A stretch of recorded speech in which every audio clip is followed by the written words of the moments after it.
So yun guys, share ko lang. Umorder ako sa Lazada ng second hand cellphone, Xiaomi. So this is my second time na umorder ako sa store na yon, kasi yung una kong order sa kanya is legit naman siya. So ito naman, Xiaomi Redmi 6A.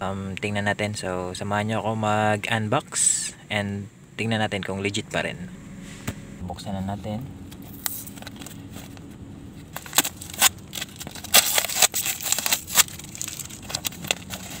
Grabe naman to.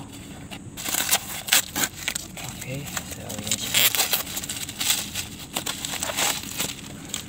And mayroon siyang wow. So ito na siya guys.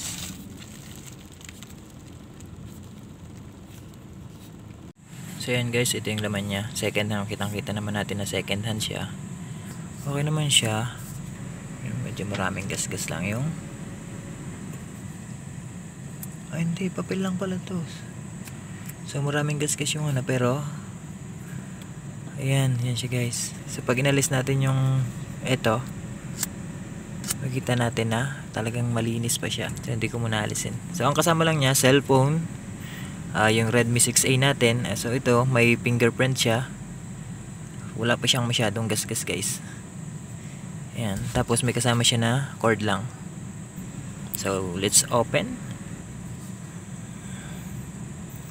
Ayan.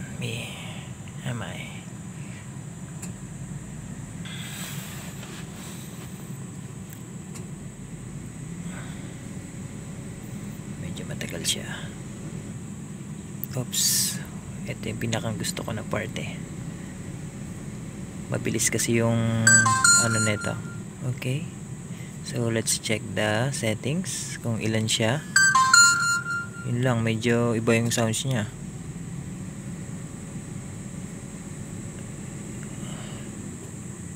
So tingnan natin yung unang-una natin tingnan yung storage niya.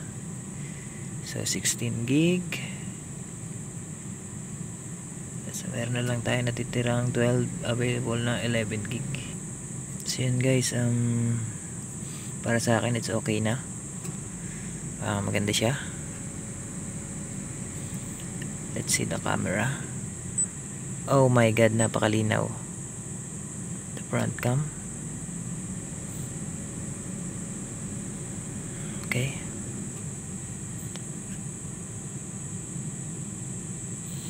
Okay siya guys. Murang-mura lang.